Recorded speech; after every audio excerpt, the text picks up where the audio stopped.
Back in 2011, I was living in Malaysia and I was living in my own house. I had a friend come over from Canada and we were just having a housewarming party when I was upstairs showing my friends my new house. And my best friend, she was downstairs with my dog. Suddenly I heard a loud bang and my dog yelped. And I thought she just knocked something over because she's a bit crazy anyway. When I went downstairs, my best friend looked absolutely shocked. She was so pale and white. I asked her what happened and she said my dog was walking towards the glass sliding door and it slammed shut by itself in front of her. And we freaked out. We so freaked out. We left, we shut the doors, we're like, let's go out. We came back later and had forgotten sort of all about it. My friend left, went back to Canada, and I continued living there. Over the next couple of months, some strange things were happening in the house, but I could just give them an excuse, you know. I would come home and something I had left there was now over there. And I just said, okay, well, maybe I forgot. Or I would hear something drop in my room and nothing had moved. After probably about 4 months, I came home one night. I went to my bedroom. I put my dog in her bedroom. I went to my bedroom, started to get ready for bed, and I noticed the light was on outside of my bedroom. So I went outside to turn it off. And when I did, I felt this feeling in my chest. And I'd had this feeling before. Because I was an atheist, I would have said, like, maybe it's a ghost. But I felt this feeling and I heard a noise that sounded like white noise. And I got really scared because I didn't really know where it was coming from, but I sensed where it was coming from. I could feel like the direction that it was coming from. So I just shut off the light and I shut my bedroom door and I locked it. And when I turned around, something hit my door so hard. The whole door shook and my heart literally fell out of my chest. Like, I was terrified.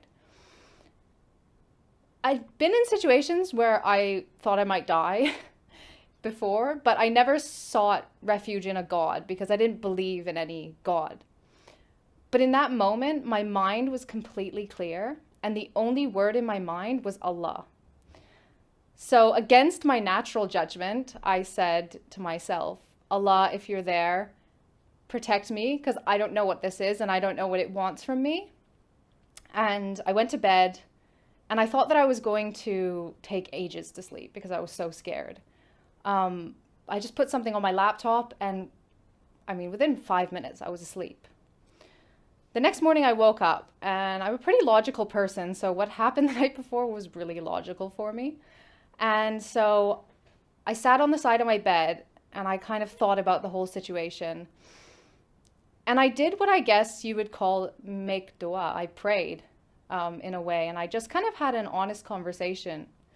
And I said, Allah, I'm 21 years old. I've been an atheist for my whole life. If you want me to be Muslim, then guide me because I'll never find my way on my own. And so after that, I really felt this pull to learn about Islam. And so I started asking people, what does Allah teach? Why do you pray? What are you afraid of? And I started to like beta test Islam in my life. So if I got taught that Allah teaches patience and Allah loves us to be patient, I would implement that in a traffic jam when I feel so impatient with the person in front of me. And the situation would get better, or I would at least feel better. And I felt this like positive influence happening in my life. So I went to France in April for work, and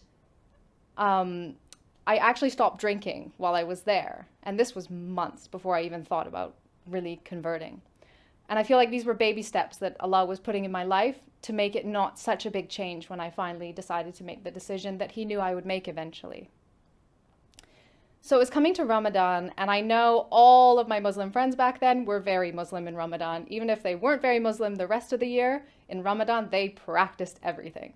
So I said Ramadan is a good time to see what it's like to really be a Muslim, because my character is if I do something, I do it 100% or I don't do it at all. So I printed out a piece of paper that taught me how to pray. I wore hijab, I fasted every day, I read a chapter of Quran every day. And it must have been about halfway through Ramadan and halfway through the Quran that I realized I didn't want to die tomorrow and not be Muslim. And I truly believe that if I hadn't converted to Islam and died, then I wouldn't be going to Jannah. So I Googled, how do you take your Shahada? And I sat there after Isha by myself and did my Shahada in English. And I have never looked back since. It's almost been 10 years now. And it's been the most positive change in my life. The way that my life was going, my relationship with my family is so much stronger because Islam has taught me about the importance of family and respecting my parents. And just everything in my life, just this sense of happiness that never goes away, even in sad times, because you know that this life will finish and it's not the purpose. You know, the purpose is to live this life as the best person you can so that you can live eternity in the best place, inshallah. I hope you don't think I'm crazy because of my story. And I hope it has benefited you in some way. Jazakallah khair for tuning in and listening this long. May Allah bless you all and guide those who are not yet guided. Ameen.